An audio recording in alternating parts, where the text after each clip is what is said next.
Boa noite, meus amigos do Instagram. Já estamos aqui, uns minutinhos antes do horário aqui. Vamos aguardar aí, entrar aí na nossa live o Márcio Chagas, o ex-árbitro, ex-comentarista da RBS TV, pré-candidato a vice aí, prefeito na chapa do PSOL de Fernanda Melchiona. Vamos bater um papo de futebol aí, também esse momento aí um pouco difícil além de nós estarmos enfrentando o coronavírus, estamos enfrentando essa questão racial aí no mundo. Enquanto mais o Chagas não entra com a gente aqui, Barone e Companhia, o melhor X de Porto Alegre, na José de Alencar 869, bairro Menino Deus. Barone e Companhia, peça o melhor X no 32 24 24 11. Amanhã a live é lá no Barone. Deixa eu pegar o chimarrão, pessoal. O chimarrão Galdério. Amanhã a live é lá no Barone. Um abraço pro IUC underline Ipica, que entrou na nossa live. Vamos aguardar aí o nosso convidado, hein? Top Salon do nosso amigo Pablo. Mandar um abraço pro Pablo, pro Juliano, Caraval, né? O Fabiano Machado também está ao vivo na sua live lá no Facebook. Dá um abraço pro Fabiano. Top Salon do nosso amigo Pablo, na Praça Conde de Porto Alegre 41, no Centro Histórico. Marque seu horário no 5132 12 1662.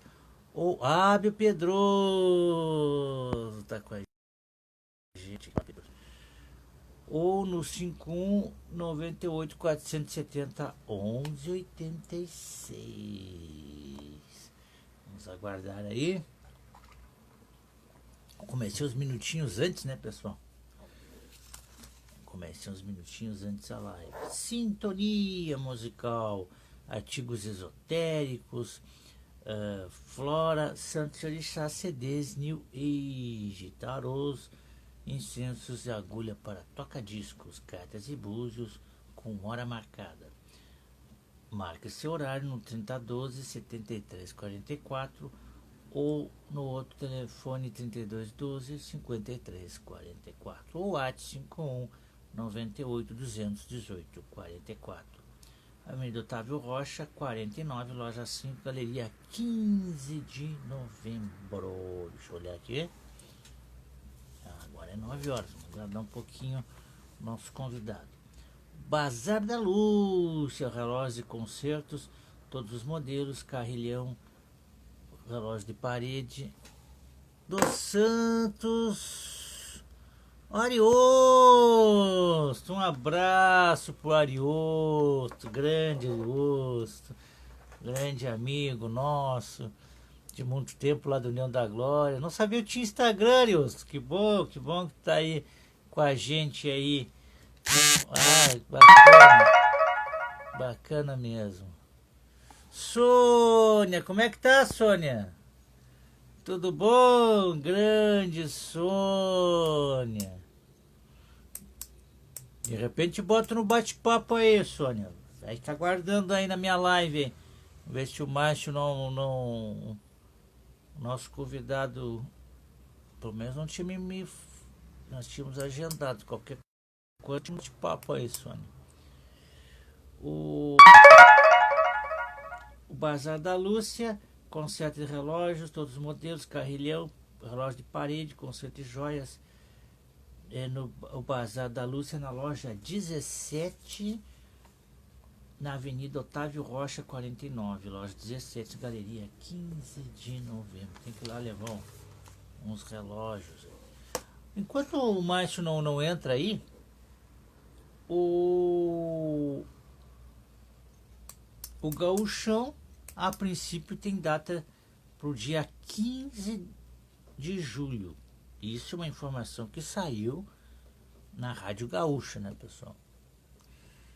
E, segundo saiu na Rádio Gaúcha, a Rede Globo de televisão iria transmitir o Campeonato Gaúcho, que não tem futebol lá em São Paulo, no Rio, né? Em alguns estados brasileiros. Vamos aguardar. Seria o clássico Grenal sem torcidas. Aí é complicado. O menino que se envolveu aí, tá aí no meu Instagram, você deve ter visto. O menino do Internacional que se envolveu. Anderson Labres, sim, um abraço. O menino que se envolveu aí uma polêmica aí, com a moça tinha escrito aí no Twitter que ele teria estuprado ela, um jogador da base do Inter, sub-15 do Inter. Segundo informações postadas pelo seu irmão, que é uma fake news, que não é verdade. Deixa eu ver o Anderson Labres. Amanda Quevedo. Vou dar uma conversada aqui com o Anderson Labres aqui. Aqui com o Anderson Labres. Pediu para participar aqui, vamos ver. Márcio Chagas. Para aí, pessoal, que eu vou pegar o Márcio Chagas aqui para nosso bate-papo.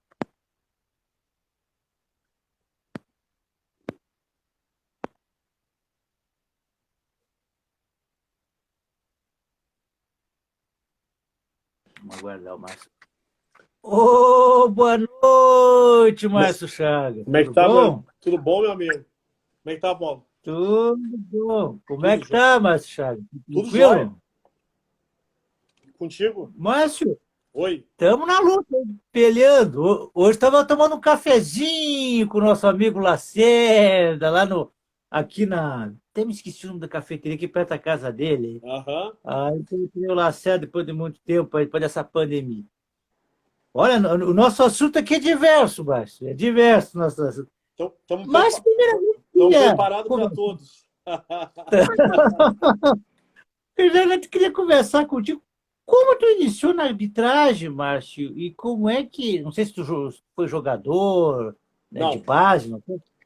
E que tem teu interesse pela arbitragem, Márcio? Bom, eu comecei na arbitragem em 99, quando eu era acadêmico de educação física, né? E aí eu fiz o curso para ampliar o meu currículo. Sem muitas pretensões, até porque eu não conhecia muito dos árbitros, eu não conhecia esse meio. E aí as coisas foram acontecendo, dando certo. E aí em 2004 eu comecei a apitar o Campeonato Gaúcho da Primeira Divisão. 2004. Em 2005 eu entrei para o quadro nacional da CBF. E em 2009 eu comecei a... Daí em 2006 eu comecei a apitar a Série B do Campeonato Brasileiro. Fiquei apitando a Série B 2006, 2007, 2008. Em 2009 estreiei na Série A. E depois cheguei ao quadro de aspirantes à FIFA. Apitei 5 grenais. Muitas dores de cabeça, muitos xingamentos, muitos casos de racismo. Mas... Fui eleito 5 vezes melhor árbitro do Campeonato Gaúcho, né? Em 2008, 11, 12, 13, 14. Foi um baita de um aprendizado. Né? E de 2014 a 2020 estive como comentarista do Grupo RBS. E agora vou para um outro caminho, que é o da política. Política, isso aí. Márcio, me diga uma coisa... Eu não sei se você chegou a apitar algum jogo lá do Glória, lá em Vacaria, eu não me recordo. Apitei na época do Bagé. Apitei lá na época do Bagé ainda. Quando o Bagé estava de treinador em 2005, eu cheguei a apitar alguns jogos. Eu fui, acho que umas 2 ou 3 vezes a Vacaria. Apitei uma vez Glória e Veranópolis. Glória e Veranópolis. Eu tenho boa memória, mas agora me esqueci do outro jogo. Eu fiz duas ou 3 vezes eu fui a Vacaria. Na época, eu tinha um medo lá daquele vestiário. Tinha uma caixa d'água gigantesca dentro e com 2 ripas de madeira que seguravam. Eu tinha medo que aquilo lá caísse. Foi bem recebido lá? Foi super bem recebido. Na época, o Skill mandava umas caixas de maçã pra gente, de presente. Era uma cidade que vive, né, o futebol. Pena que o Glória, quando subiu em 2017, se eu não me engano, caiu e 2015. não conseguiu voltar de novo. Mas tem alguns times do interior aí que deveriam ter cadeira cativa, né? Não podiam cair para a segunda divisão, tinham que se manter o tempo inteiro. Márcio, como tu vê a arbitragem hoje, a nova safra da arbitragem do Rio Grande do Sul? Porque hoje nós temos o VAR, né? Na tua época que tu apitava, não teve o VAR, até para te auxiliar em algumas situações, né? E eu queria, assim, poderei ser enganado, né, Márcio? Mas eu não tenho visto, como a gente via antigamente, muitos árbitros negros, né? Não sei se, pelo menos no quadro principal da Federação Gaúcha, eu não tenho visto. Se tem, de repente possa até ter, né? Porque eu não tenho, assim, acompanhado aí os campeonatos de base, as divisões de acesso, eu não sei quem...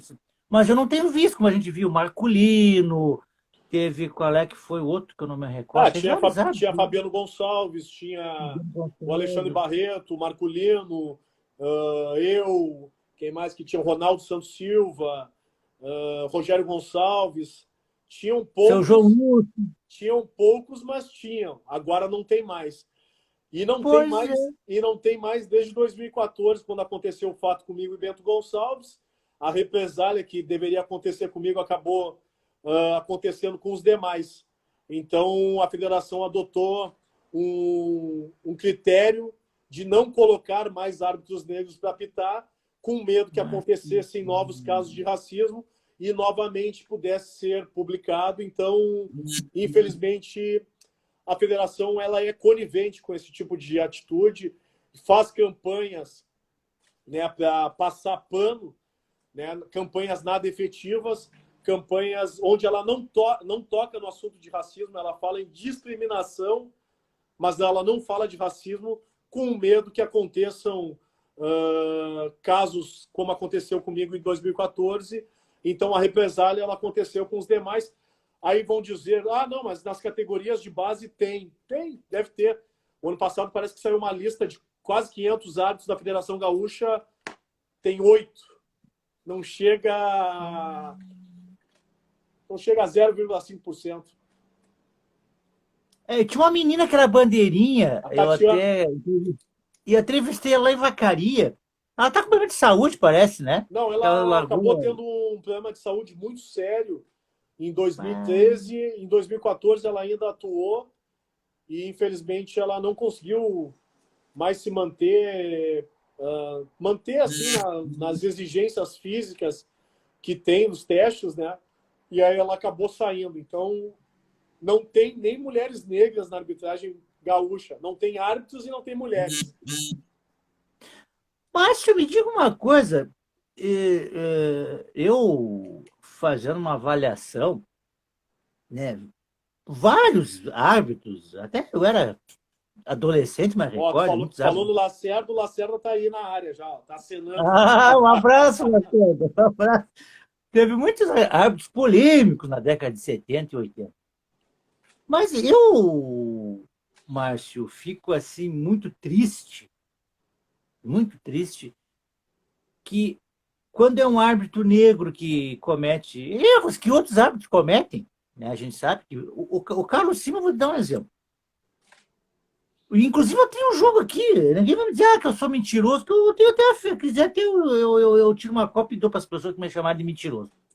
Teve um jogo Glória Internacional em 2004. Com todo respeito, foi um grande árbitro, foi um árbitro de Copa do Mundo, tudo bem, não nada contra ele como profissional. Mas ele fez um erro, o que o Collor vai dizer? Foi um erro para lá de grosseiro. Ninguém falou nada. Com Glória, que houve um lance do Bolacha, o Bolacha era um zagueiro, não era muito Sim, técnico, conheço, né? Um Marcelo zagueiro Bolacha, meu amigão. Eu até faz muito tempo que não vejo ele. E ele tocou Daqui aquela a pouco ele bola entra na live, fora. porque ele seguido entra nas lives. Que bom, um abraço pro Bolacha. E até se ele quiser, ele pode comentar aí. Ele tocou a mão na bola fora da área e ele tinha sido empurrado pelo Oséias na época. Sim. O Oséias usava muito corpo. E o Carlos Sinos deu um pênalti naquele lance. E na época ninguém falou, até uns aí que eu não vou citar nomes, aí colegas. Não, cara, Silas, aí, mas tu teve um. Claro que às vezes tu não tinha o VAR na época. Tu teve o azar, vamos dizer, que a dupla Caju, né? Que foi com os Foi. dois, né? Uma Aham. foi do tempo regulamentar Foi. e outra. Foram os acréscimos em 2011, num Grêmio e Caxias, né, que acabou o Grêmio empatando, mas o Grêmio empatou, eu dei 6 minutos de acréscimo, né, no segundo tempo o time do Caxias simplesmente começou a catimbar, aí todas as Sim, eu lembro. substituições dos jogadores caíam, né, por ordem do próprio técnico, e aí eu acrescentei 6 minutos. O Grêmio aos 50 minutos empatou 2-2. E aí, dentro desse tempo de acréscimo, o goleiro ainda caiu mais 2 vezes. Então eu tive que acrescentar mais 2 minutos. Por isso que virava e mexia, se levantava a placa do 8 minutos até empatar, que é uma situação que eu vou carregar para o resto da minha vida. Mas eu fiz cumprir a regra do jogo, né? Porque independente de fazer comparativo com outros árbitros, e eu não gosto de fazer, né, porque cada um tem as suas características, eu nunca fui de fugir da responsabilidade. E mesmo que eu tomasse pancada depois do jogo, e tomei muitas pancadas, eu também não ia cobrar de quem estava me batendo, de comentarista, de arbitragem, ou comentarista de jogo mesmo, porque é a função de cada um. Cada um tem o direito de expressar a sua opinião. Né? Mas, como tu falou, o erro ou uma polêmica de um árbitro negro, ele é potencializado 1000 vezes. Né? Porque se questiona, inclusive, se ele tem capacidade ou não de estar ali. E o velho ditado aquele racista, né, do tinha que ser. Então, isso historicamente no futebol gaúcho sempre existiu, inclusive essa falta de apoio, né, de incentivar árbitros negros a serem árbitros de ponta no nosso futebol gaúcho. Infelizmente, isso é um processo histórico. Não sei se eu vou ver mudança, não sei se eu vou ver mudança, porque é como eu estava conversando com um ex-colega ontem, né, o Péricles Bassols, do Rio de Janeiro. Ele sabe que numa pista ele tem que correr 100 metros e não vai ter nenhum obstáculo.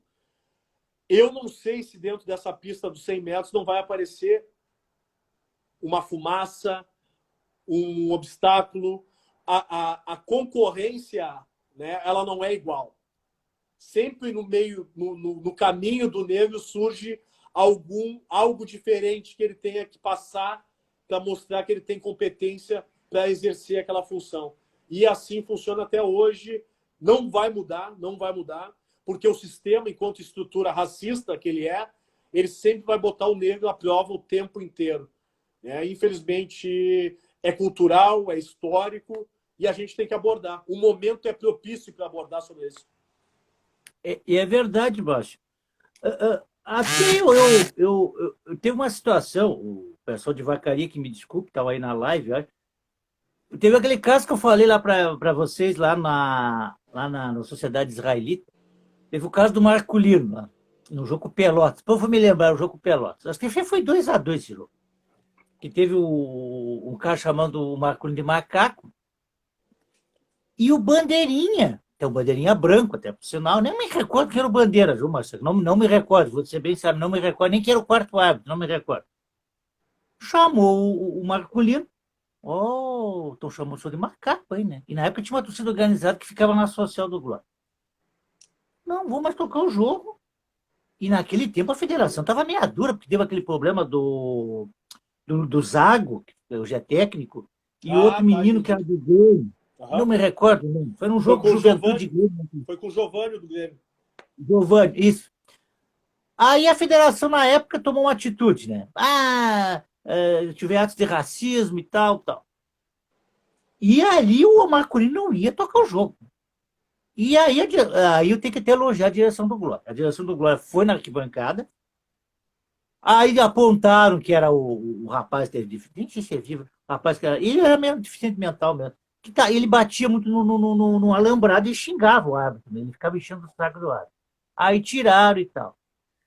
Mas eu queria voltar à questão de Bel. Márcio, eu até vou dizer, na época que eu estou aqui na tua frente, eu, depois dessa situação que aconteceu contigo, eu torcia que o esportivo caísse de divisão, mas infelizmente não vai cair ninguém, né? Porque eu fiquei assim, olha, revoltado, Márcio, que aconteceu contigo, com a conivência, foi a direção do clube. Sim. Ainda se não for torcedor, não aconteceu agora em Ijuí, com o jogador do Caxias, eu não me lembro quem é o jogador do Caxias, agora não me recordo. Tá, Nossa. saiu a história que Tilica, com houve Tilica. em Tilica. Pasme, Márcio, um colega nosso.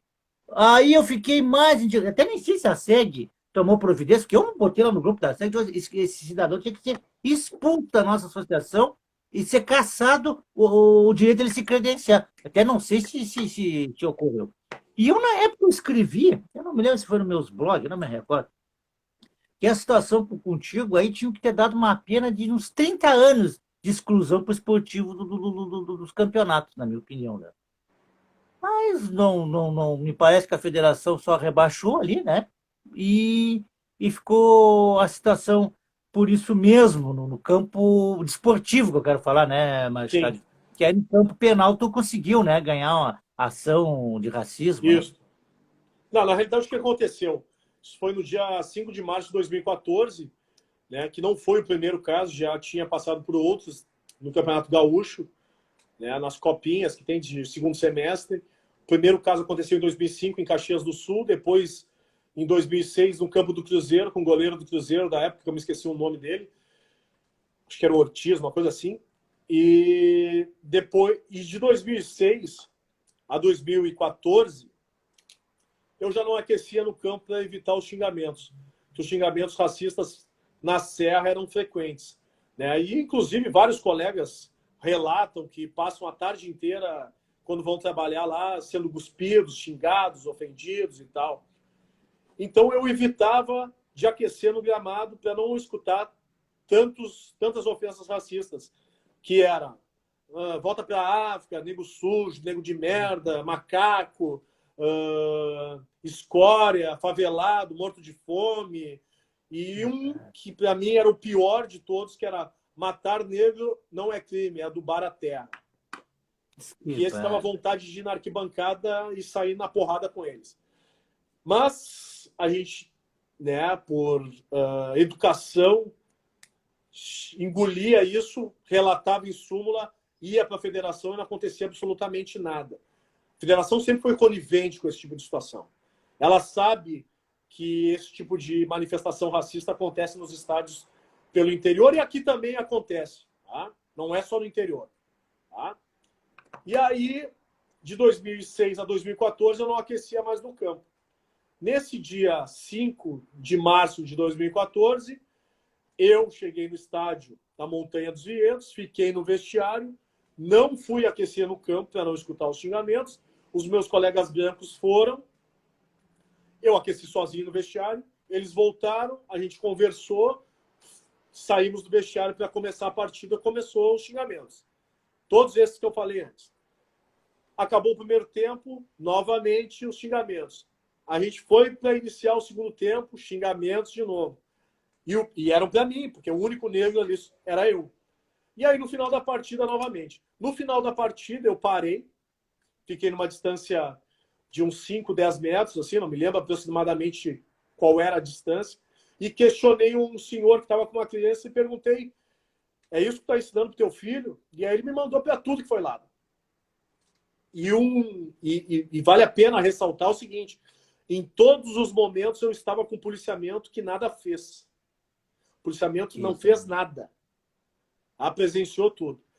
Desci para o vestiário, tomei o meu banho, saí para pegar o meu veículo. E aí, quando eu me deparei com o meu. Dei a volta, né, para chegar na porta do motorista, a porta estava amassada, a pontapés, a porta do carona, a minha porta e a porta do carona, e por cima do carro tinha umas cascas de banana.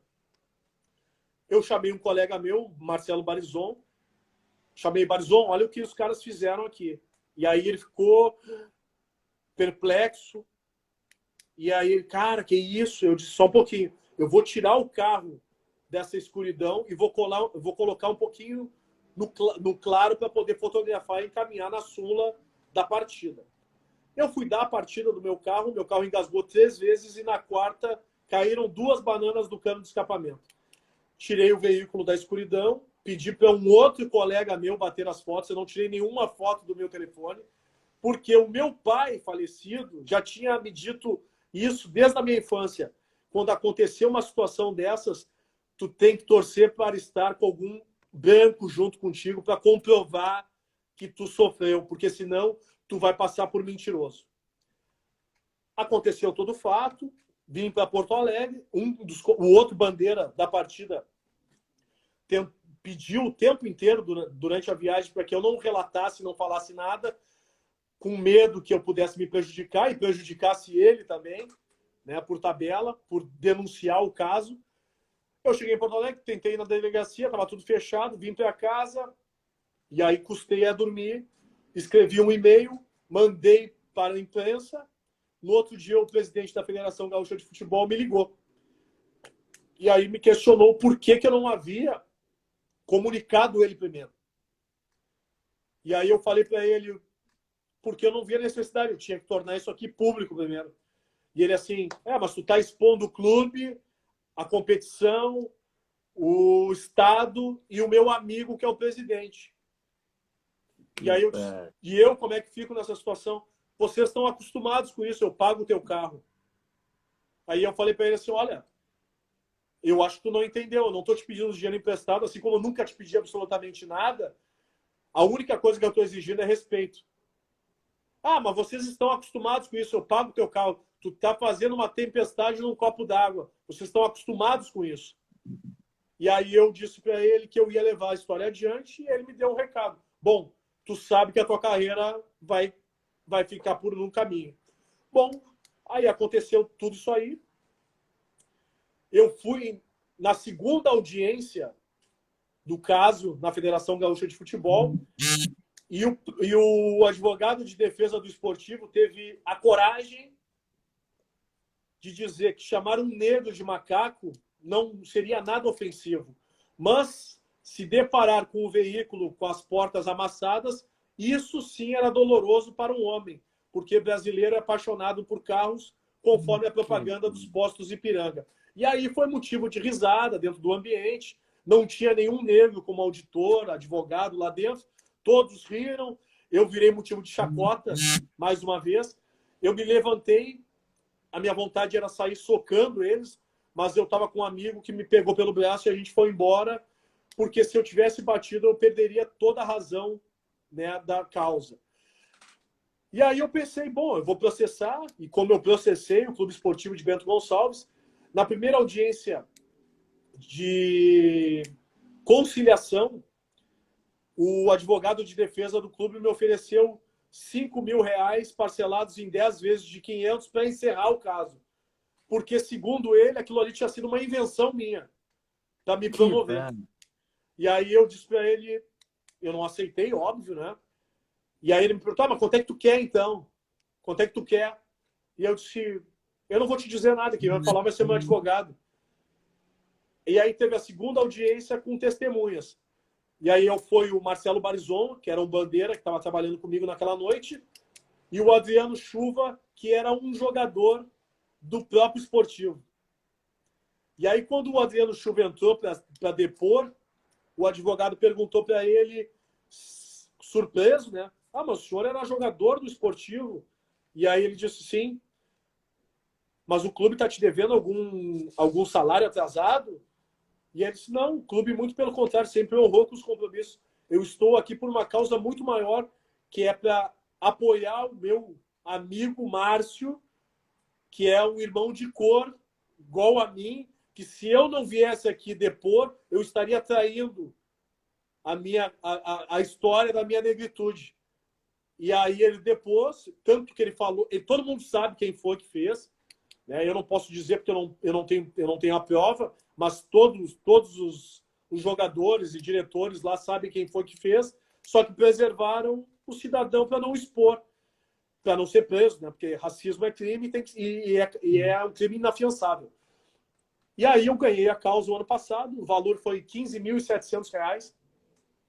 Algumas pessoas acham que eu fiquei riquíssimo, né? Foi 15.700 reais depois de 5 anos de desgaste. Esse foi o valor que a justiça achou de acordo para me pagar por tudo que aconteceu, pelo encerramento da minha carreira. Em contrapartida, não, um agravante de toda essa situação, que depois do que aconteceu comigo, nenhum árbitro negro mais apitou o Campeonato Gaúcho da primeira divisão, nenhum árbitro negro mais fez parte do quadro da CBF, e em represália o que aconteceu. Então, eu volto a afirmar, a Federação Gaúcha de Futebol ela é conivente com os casos de racismo. Isso é lamentável, Márcio. E tu sabe que, graças a Deus, hoje o futebol, né, os jogadores estão denunciando. Você, como árbitro, teve a coragem de denunciar, porque a gente sempre. Eu vivi no futebol, não como profissional, mas jogando em categoria de base, jogando muitas vezes na várzea, nos campeonatos amadores, e a gente via muito isso, né? E, e sempre assim havia um medo, né? Até porque nós vivíamos na época da ditadura, né, Márcio? Sim. Na década de 70 era muito complicado também, né? E ainda ganhou mais que eu, viu, Márcio? Porque eu ganhei 9 mil, viu? Porque eu também sofri racismo, foi pelo Estado. Eu fui preso, Márcio Chagas, em 2006, porque eu tinha escrito uma coluna do brigadiano na cidade de Vacaria, que batia em Deus e todo mundo lá. Aí ele me pegou às 9 horas da manhã, eu com a minha pastinha indo acessar a internet, né? Aí disse, o senhor vai para a parede. Eu não vou para a parede porque eu não fiz nada. Tem um monte de gente passando aqui, porque eles não vão para a parede, porque só eu tenho que ir para a parede. Ou o senhor para ou eu atiro. O que é que eu fiz? Tive que parar, levantar as mãos. O senhor está preso por desacato à autoridade. Aí fui humilhado, algemado. Imagina uma cidade pequena, é um jornalista preso sem fazer nada. Cheguei na delegacia, o delegado, ué, mas o que o Paulo Furtado está fazendo aqui? Desobediência, uma abordagem. Para tu ver, Márcio, aí tinha uma moça, eu conheci a moça por acaso na rua, uns 20 dias atrás, me apresentaram para uma moça lá, que eu nem sabia que era advogada. A moça, São Paulo Furtado, do Jornal Negritude, o que está fazendo aqui?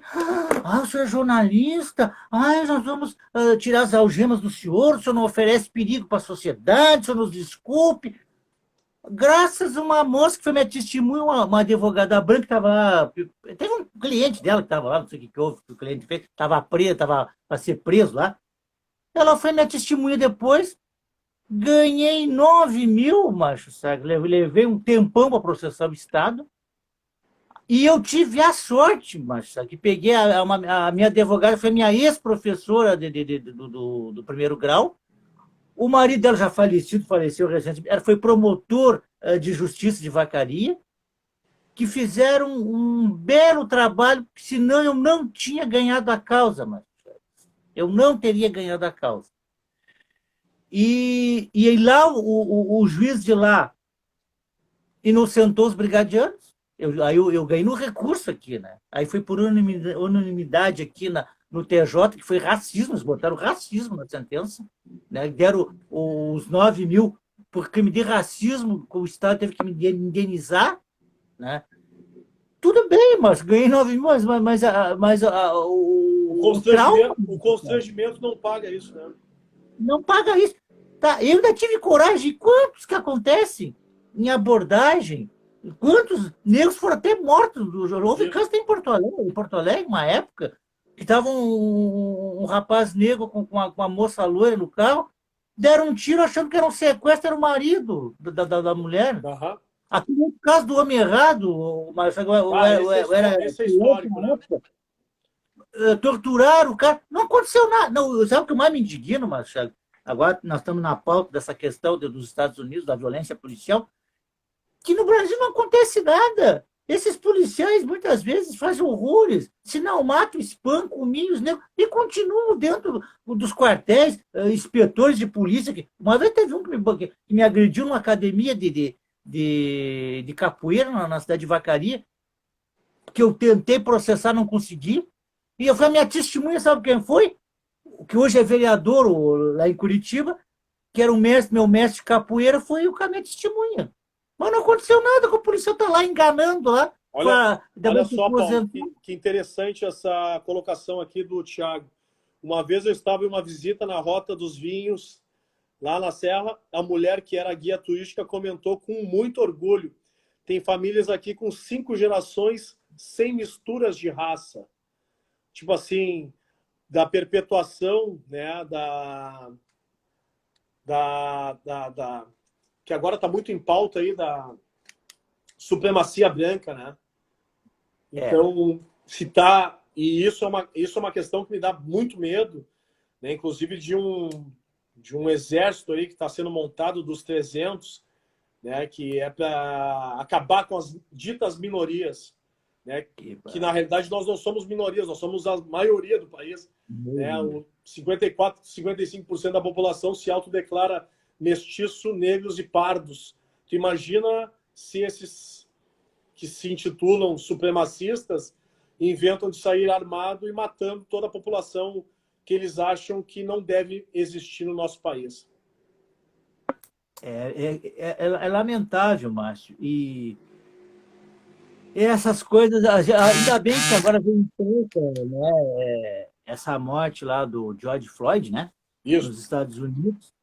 E se voltou à tona esse tema, muito forte a nível Eu internacional. até vou brincar contigo. Eu acho que vão mudar a data do descobrimento do Brasil. Parece que o descobrimento do Brasil começou agora, né?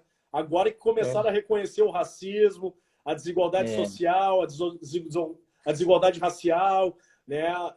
Todas as questões que nunca eram abordadas ou se mascarava com o discurso de democracia racial, onde os negros e brancos convivem em harmonia, né, para tentar esconder essa questão do racismo.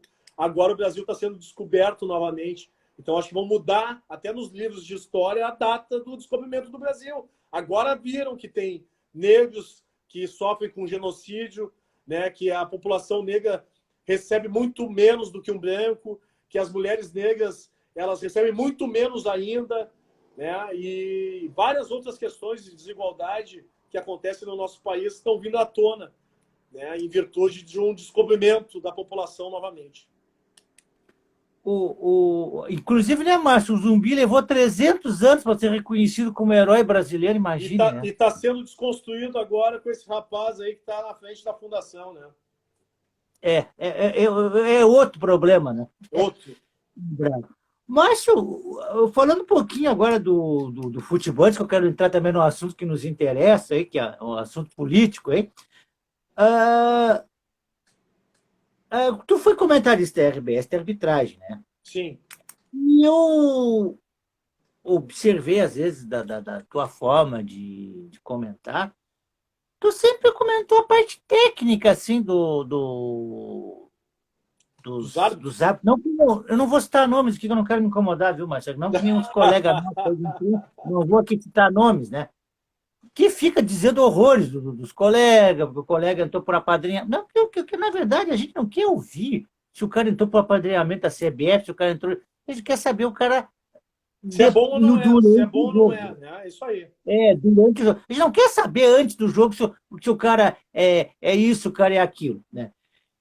E me diga uma coisa, Márcio, o VAR, na tua opinião, ele está auxiliando a arbitragem ou está atrapalhando a arbitragem? Como é que tu vê o VAR?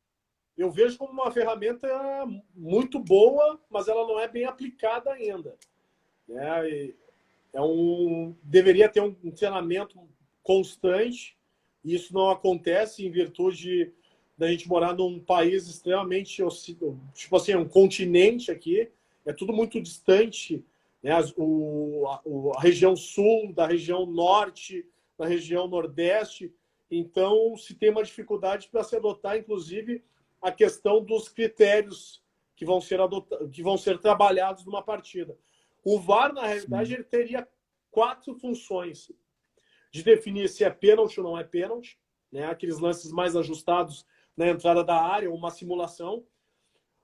Gol não gol, um gol ajustado, que a bola ultrapassa a linha, mas não toca na rede, ou algum lance que a bola não entrou e daqui a pouco o árbitro ou o assistente não consegue observar, e aí o VAR participa, a identificação do jogador quando ele é advertido de forma equivocada e a expulsão do jogador de forma direta fora do campo visual, uma agressão. Só que se perdeu o conceito. Então, os árbitros, que hoje, em sua grande maioria, são inexperientes, mas estão tendo oportunidade porque passam nos testes físicos e passam nas provas teóricas, mas não têm toda uma cancha, não estão preparados ainda para gerenciar uma partida, eles passam o tempo inteiro com a mão no ouvido, esperando a informação vir da cabine. Não tem poder de decisão. E aí gera confusão, né? Os jogos paralisam 5, 7, 10 minutos para tomar uma decisão. Inclusive, nas laterais, os árbitros ficam esperando a informação, porque se tem a necessidade, em virtude de se ter o VAR, de fazer o futebol um jogo perfeito. E ele nunca vai ser perfeito. Ele não vai ser perfeito.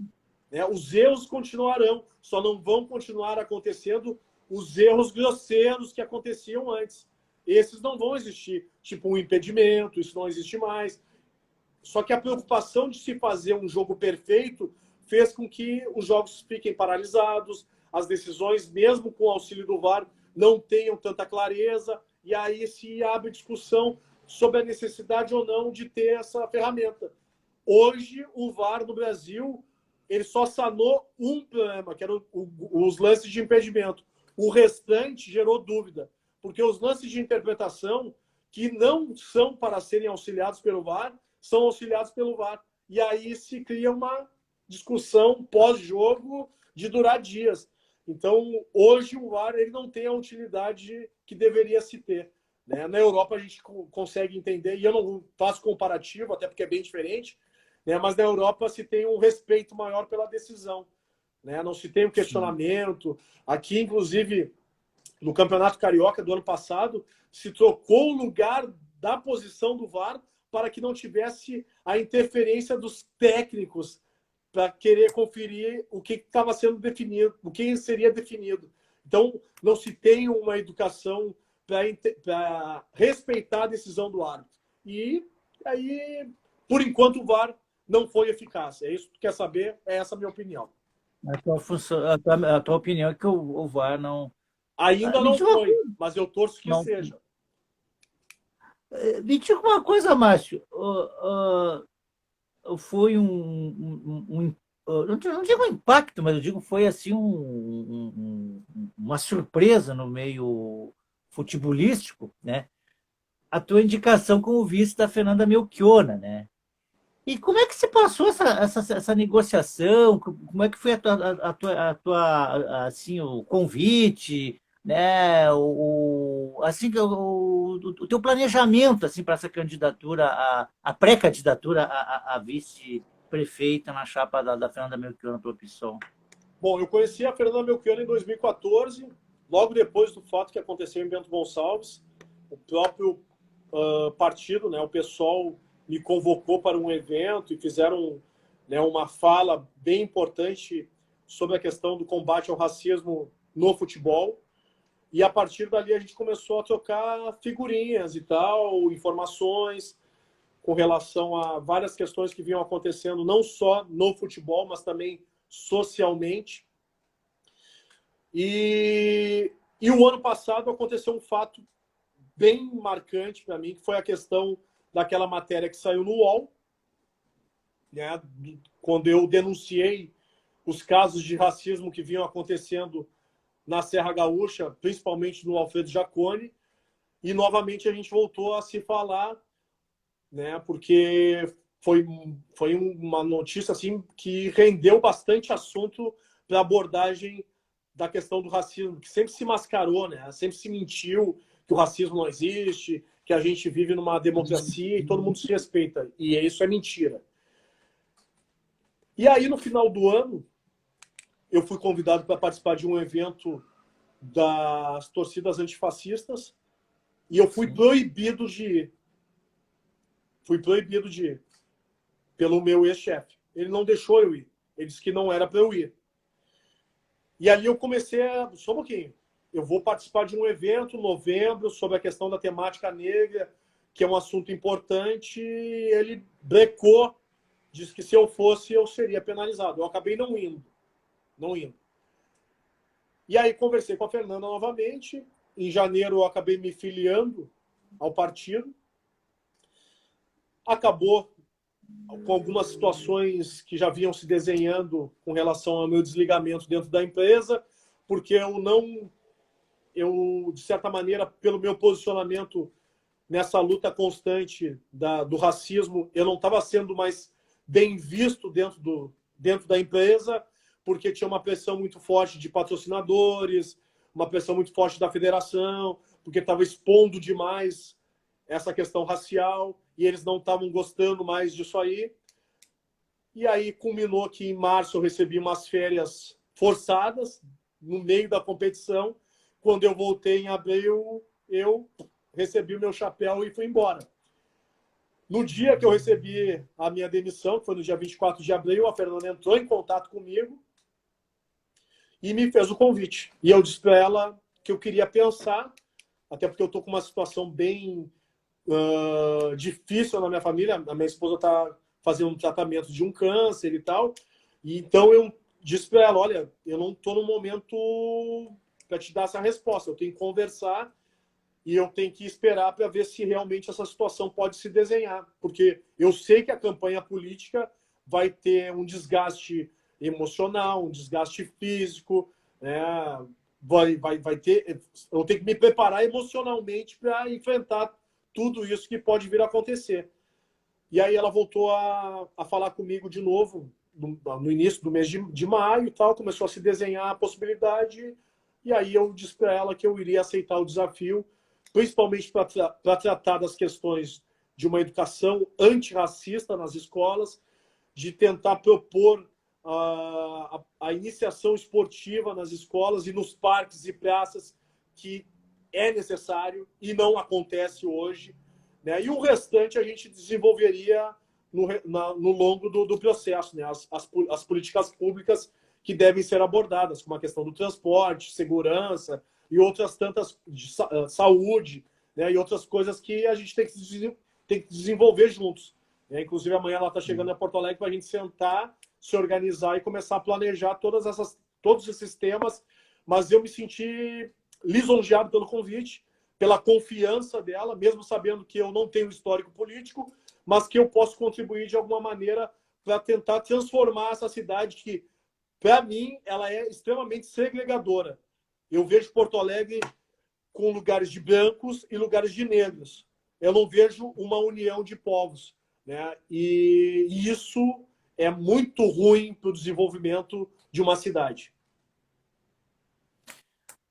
Pois, Márcio, essa questão política, né? Não só o PSOL, como os partidos que são do campo da esquerda, e o país está polarizado, né? Márcio, até eu tenho um grupo ali no WhatsApp, tenho dois grupos ligados ao futebol, e o pessoal coloca muitas vezes o presidente Bolsonaro vestido de Hitler, de nazismo, inclusive até uma montagem daquela foto do policial, bota uma foto dele. E eu percebi assim a indignação. Aí eu tive até, porque eu não gosto do Bolsonaro, eu sou esquerda, né? Somos colegas aí de partido. Aí eu não gosto do Bolsonaro, mas claro que eu tenho que ser o mediador e muitas pessoas que votaram nele, né? E são até meus amigos, por sinal, do futebol aí e tal. Então, aí eu tive que dizer, por gentileza, pessoal, vocês não discutem assunto político num grupo de futebol, vocês têm que discutir em outros grupos mais específicos da área. Mas a gente se nota no próprio Facebook a agressividade das pessoas, né? Esses dias eu postei uma matéria no meu grupo TV Jornal Negritude, canal no YouTube, que eu tenho um grupo, e aí o pessoal reclamou porque eu botava na linha do tempo contra o Bolsonaro, e disse, então, eu só falo só de futebol, porque o senhor é jornalista esportivo, então tá, pessoal. Aí eu só boto futebol na linha do tempo, aí tem um grupo que eu boto todos os assuntos envolvidos as questões raciais e as questões políticas. E aí teve uma matéria dos Panteras Negras, que doava alimentos na época para a comunidade e tal, ajudava a comunidade com cestas básicas e tal. E aí uma pessoa comentou lá, os Panteras Negras eram comunistas, eram socialistas, não sei o quê, defendiam Cuba. Eu nem comentei, meus chegos. Até digo, nem vou comentar. Vai ficar o comentário do cara ali, mas eu não vou deixar que outras pessoas comentem. Então, assim, Márcio, a gente vê assim o país, ele está além do debate, ele está indo assim para um ódio, Total. né? Foi quando, claro, o PT, não estou dizendo aqui que o PT não tenha ajudado o povo brasileiro, não estou aqui, mas também foi um governo problemático, né? Sim. As, as questões éticas dos políticos, e muitos que eu até conheci, que eu convidei no tempo que eu fui do PT, muitos até foram até presos por questão de corrupção, pessoas que eu convivi, até pessoas que eu considerava assim como intelectualmente assim um exemplo, né? E já a gente já percebia esse ódio, né? Aí botaram esse louco aí na presidente da República, que para mim é um, até nem vou dizer aqui porque eu deixo assim, mas vamos botar esse cara aí que entrou na presidência da República. Aí agora o acirramento, os que defendem, os que são contra.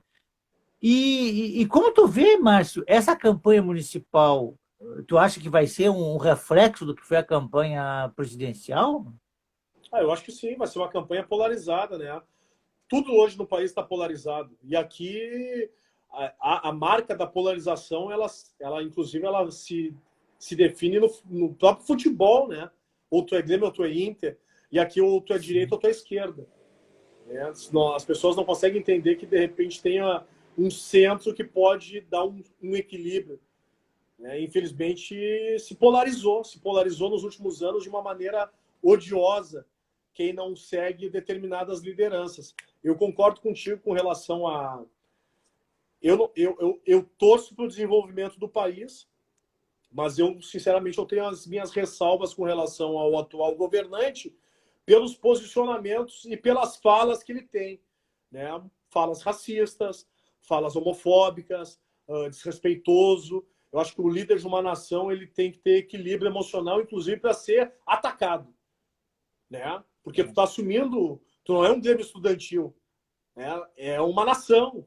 E automaticamente, quando tu assume um compromisso de gerenciar um país, tu não vai agradar todo mundo, mas tu tem que ter o equilíbrio e o respeito com as pessoas. E isso não acontece. Né? Eu não estou dizendo que aquela reunião que foi vazada não, foi publicada, né? Tenha um conteúdo que normalmente os homens não falem numa roda de amigos e tal, mas roda de amigos, Não não com reunião, né? pessoas que estão no poder do país. Aquilo ali não é uma conversa de boteco, sabe? Então tem certas coisas que o governante fala que, sinceramente, demonstra uma imaturidade tremenda. Né? E isso dá medo. Dá medo porque a gente não sabe o que está acontecendo. Né? E tem algumas pessoas que ainda acham que aquilo ali é uma maneira de dizer que ele está. Quer dizer, defendem o posicionamento dele nos xingamentos e na maneira como ele conduz. Eu acho que não é a maneira correta. Né? Não é a maneira correta. Mas estou torcendo para o desenvolvimento do país. Eu quero que o país ande. E também faço essa meia-culpa do PT, né? Que teve à frente do país, teve algumas políticas públicas excelentes, né, como as políticas de cotas, que, no meu entendimento, é a única maneira que se tem de fazer um certo equilíbrio, mas, em contrapartida, pecou, né, na corrupção, e aí vem desde a época do Pan-Americano de 2007, depois na Copa do Mundo de 2014, nas Olimpíadas de 2016, né, tipo assim, não foi pouca coisa, foi muita coisa. Né? E mesmo que fosse pouca coisa, é que eu digo assim, quem rouba R$ 1 e quem rouba 100, a diferença é a nota que pegou, mas roubou. Mas roubou. Queria mandar um abração aí pro Dourado, Marcelo Dourado, um amigão, na minha época de judô, a gente fez judô juntos no SET, na época que o SET tinha uma política pública de iniciação esportiva, né? Onde inúmeras crianças do bairro Menino Deus, Azenha e outros bairros podiam se desenvolver e tinham essa iniciação que é uma das ideias, inclusive, de governo, né? Porque ali se dá disciplina, se dá educação, socialização, respeito ao próximo, algo que hoje a gente não vê. E isso se perpetua muito nessas manifestações de redes sociais, onde as pessoas se entendem no direito de expressar todo e qualquer ódio possível a outra pessoa que não concorda com ela. Um abração pro Trindade, o Amigão do Partenon, o Beretta lá de Torres também, a galera aí tá participando bastante da nossa live. Isso aí. Ô Márcio, eu na época, até antes de te conhecer pessoalmente, eu tinha um programa numa rádio, tanto na rádio não existe mais, a rádio W News, eu fazia a parte do esporte amador, né? Depois também fiz o profissional junto. E, na época, muitos atletas que eu entrevistei no Taekwondo, atletas de paralímpicos, e pasme, Márcio, eu retornei, já faz 3 anos que estou residindo fixamente aqui em Porto Alegre, nunca descobri quem é o diretor, secretário de esportes Município? do Porto Alegre. Eu, Nunca descobri. eu sabia, antes era o Cláudio Franzen, né, um professor de educação física que foi ginasta. Eu não sei quem é o atual, porque está sempre trocando, né? E o Claudinho fazia um trabalho bacana. A gente se encontrou algumas vezes, trocamos algumas ideias. Na época eu ainda estava como comentarista da RBS, mas o atual eu não sei. Tanto que o João Derli também agora não é mais o secretário de esportes do município, né, que vai concorrer, parece, à prefeitura. Então também já se afastou, né? Hoje eu vi a notícia que já tem um suplente não, alguém que está ocupando o cargo dele. Infelizmente, essa questão de transição, né, ela não... Eu sei que tem uma questão política, as pessoas abrem mão dos seus cargos para concorrer em outros, mas, de certa forma, atrapalha o desenvolvimento também, né? Porque não se dá continuidade num trabalho que daqui a pouco estava sendo bem feito, e o João Derli estava fazendo um baita no trabalho à frente da Secretaria de Esportes. Tomara que dê continuidade quem está assumindo, né? Porque politicamente tem esse problema, né? Não se reconhece o bom trabalho de uma outra gestão, e mesmo que tenha sido com sucesso, se desmonta tudo. E aí não reconhece e esquece porque não deu. Não, se deu certo, continua. Esse é o meu pensamento, né? Porque a gente tem que reconhecer as coisas boas dos outros, mesmo que não sejam do mesmo pensamento, ideologia política, né? O que é bom, deu certo, tem que continuar, né? Fim de papo. O que não foi legal, muda. Agora, se foi um trabalho bem realizado, foi um trabalho que beneficiou e deu suporte, deu resultado, segue. Então tá, Márcio, vou te liberar aí, até gostaria das tuas considerações finais. Foi um prazer esse bate-papo. Acho que nosso bate-papo foi muito esclarecedor, principalmente desses fatos do racismo no futebol. Foi bem claro, bem objetivo aqui para o nosso público aí. Então, as considerações finais aí, eu que agradeço. Vamos se encontrar mais vezes aí agora na campanha política aí, Márcio. Com certeza. Eu que te agradeço o convite, agradeço as pessoas que participaram aqui da live, contribuíram, né? E isso é importante. E é um processo, a gente tem que saber ouvir as pessoas. É um processo, normalmente, a minha opinião não é a verdade única, né? Eu tenho que saber o que realmente as pessoas também têm o seu ponto de vista e a gente tem que respeitar. Tem uma situação que eu acho que é importante, a gente não precisa gostar de todo mundo, mas a gente tem que respeitar as pessoas, porque isso é um convívio social e harmônico, né? Então, se a gente conseguir ter esse princípio de relação diariamente, a gente vai conseguir conviver de uma maneira tranquila socialmente. Valeu, Márcio. Um abraço aí pro Valeu. amigo e felicidades aí nessa empreitada aí para vice-prefeitura de Porto Alegre.